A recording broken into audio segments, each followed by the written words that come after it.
Bismillahirrahmanirrahim. Assalamualaikum warahmatullahi wabarakatuh. Alhamdulillah, wassalatu wassalamu ala rasulillah Sayyidina wa maulana Muhammadin ibni Abdillah wa ala alihi wa sahbihi wa man tabi'ahu wa mawala. Rabbi israh li sadri wa yassir li amri wahlul 'uqdatam min lisani yafqahu qawli. Rabbi yassir wa la tu'assir, Rabbi ikhtammim bil khair wa la hawla wa la quwwata illa billahil aliyyil azim. Shadaqallahu maulana al-azim.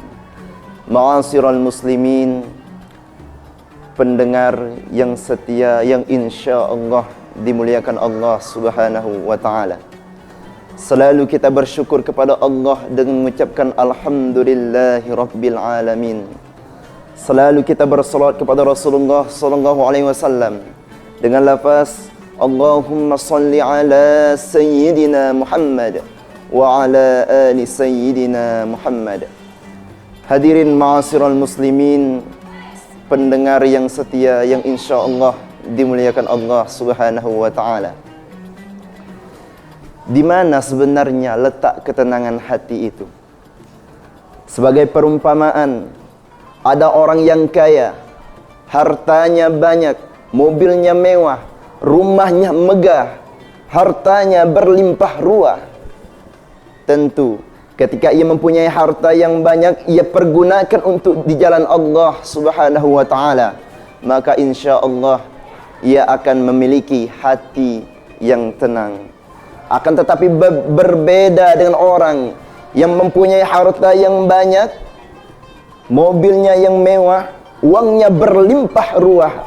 Ketika ia tidak pergunakan untuk di jalan Allah, maka dia hanya memikirkan dunia saja, maka ia tidak akan punya ketenangan hati di dalam dirinya.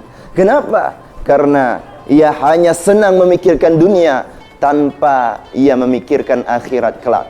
Maka orang seperti ini senang hanya di hatinya di dunia saja, tidak akan ada ketenangan di dalam hatinya.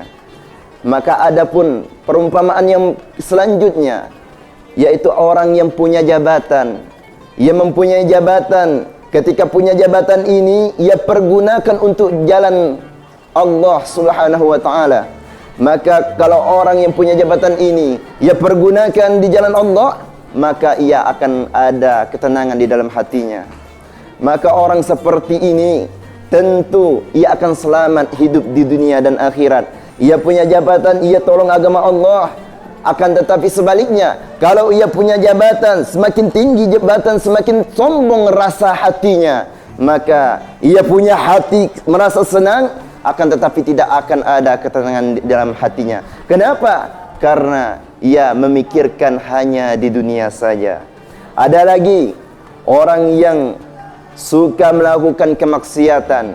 Ia melakukan perjudian, minum khamar, melakukan kemaksiatan. Ketika ia lakukan kemaksiatan, ia melakukan perzinahan, tentu hatinya akan senang. Akan tetapi, apakah ada ketenangan di dalam hatinya? Tentu tidak akan ada ketenangan di dalam hatinya. Kenapa? Karena ia hanya memikirkan kesenangan di dunia saja, tidak ada memikirkan hal yang akan datang di akhirat kelak nanti. Maka orang seperti ini tentu tidak akan ada ketenangan di dalam hatinya. Allah pun berkata, Inna anzalas sakinah, sesungguhnya Allah menurunkan ketenangan. Pada siapa? Yaitu pada fi qulubil mu'minin, yaitu pada hati orang-orang yang beriman. Ma'asyiral muslimin yang dimuliakan Allah Subhanahu wa taala, maka kata kuncinya adalah iman. Orang yang beriman, di dalam puasa Allah berfirman, Ya ayyuhalladzina amanu kutiba alaikumus siyam. Di dalam kita garis bawahi kata amanu, Ya ayyuhalladzina amanu, hai orang-orang yang beriman. Maka di sini kata kunci adalah orang yang beriman. Kalau sudah hati ini beriman kepada Allah, insyaallah kita akan selamat dunia dan akhirat. Maka di dalam bulan puasa ini Perlunya kita tingkatkan keimanan kita. Perlunya kita sadari bahwasanya untuk apa tujuan hidup kita di dunia ini, untuk apa sebenarnya kita hidup di dunia ini. Maka kalau kita seandainya hanya mengejar dunia, engkau kejar dunia seperti engkau kejar fata morgana, engkau sangka air yang dapat menghilangkan kehausan. Justru semakin engkau telan, semakin engkau haus, semakin engkau telan, semakin engkau kering, semakin engkau telan, semakin engkau hampa, hingga engkau tak dapat apa-apa. Ketika kematian tiba, engkau berkata, oh kematian tiba. An-nasu niyam, semua manusia itu niam, semua manusia itu tidur. Falamma matu intabahu, ketika mereka mati barulah mereka sadar bahwa mereka terlelap dalam tidur yang panjang. Artinya apa? Jika sempit terasa dunia ini, idza daqat 'alaika dunya taqul ya Allah. Jika sempit terasa dunia ini, maka mengadulah kepada Allah Subhanahu wa taala. Maka hadirin, coba kita ingatkan lagi bagaimana kisah Nabi Muhammad sallallahu alaihi wasallam ketika ia pergi ke negeri Thaif. Dari Mekah ke negeri Thaif itu jaraknya 100 km. Tentu perjalanan itu sangat jauh. Ketika ia sampai ke negeri Thaif tersebut, ia tidak disambut dengan ahlan wa sahlan, ia tidak disambut dengan tola'al badru alaina, tidak disambut dengan orang-orang yang baik di negeri Thaif tersebut. Ia disambut dengan apa? Tentu ia disambut dengan lemparan batu, disambut dengan lemparan kayu, disambut dengan lemparan tulang unta, hingga pecah kaki Nabi Muhammad sallallahu alaihi wasallam. Apa yang dilakukan Nabi Muhammad ketika itu? Apakah ia balas dendam ke negeri orang Taif tersebut? Tentunya tidak pernah Nabi balas dendam kepada orang-orang tersebut. Maka Nabi pun bersembunyi di balik bukit. Ketika itu malaikat Jibril datang menemui Nabi Muhammad sallallahu alaihi wasallam. Apa kata malaikat Jibril? Ya Muhammad, jika seandainya darah itu menetes ke bumi, maka akan kuratakan semua orang-orang Taif tersebut hancur, kata malaikat Jibril alaihissalam. Maka apa jawaban Nabi Muhammad? Ia pun hanya mengadu kepada Allah Subhanahu wa taala. Ilaika ashku dhafaqwati wa qillata dillati wa hawani 'alan nas. Ya Allah, ketidakberdayaanku, aku hina di tengah-tengah manusia. Ia hanya mengadu kepada Allah, di hatinya ada Allah, bukan di hatinya hanya manusia, hatinya hanya bergantung kepada Allah Subhanahu wa taala. Maka Nabi Muhammad pun berdoa untuk orang-orang Taif tersebut. Apa doanya? Asallahu ayyuhrij min aslabihim man kana ya'budullah wa la yusyrika bihi syai'a.